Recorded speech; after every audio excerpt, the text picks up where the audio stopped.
Pour plusieurs employeurs, l'option d'installer des caméras de surveillance leur semble une méthode efficace pour assurer la sécurité des personnes et des biens dans leurs établissements.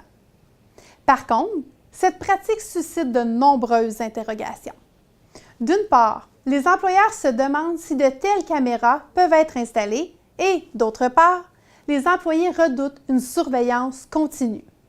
Règle générale, la surveillance continue par caméra des employés sur les lieux de travail constitue une atteinte aux droits des salariés selon l'article 46 de la Charte québécoise des droits et libertés de la personne. L'employeur souhaitant utiliser un tel dispositif de surveillance devra donc être en mesure de démontrer que l'installation des caméras porte une atteinte minime aux droits des employés et de leurs conditions de travail. Par exemple, une caméra braquée sur un poste de travail de façon permanente a été jugée contraire aux droits d'un employé. La jurisprudence prévoit que la surveillance pourra être permise dans des circonstances particulières.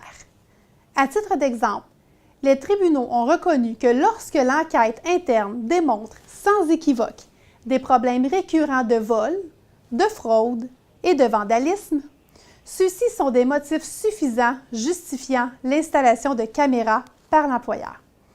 À l'opposé, la simple surveillance d'une machine de grande valeur, le désir de protéger les employés sans démontrer un risque à leur intégrité et l'intention de dissuader des employés de poser des gestes reprochables n'ont pas été reconnus comme motifs valables.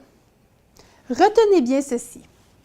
Les tribunaux s'entendent pour dire que l'employeur doit avoir tenté de résoudre le problème par d'autres moyens avant d'en arriver à l'installation de caméras. La surveillance par caméra des lieux de travail doit demeurer une mesure d'exception et être évaluée cas par cas. Je suis Mélanie Turcot pour autojobs.ca ressources.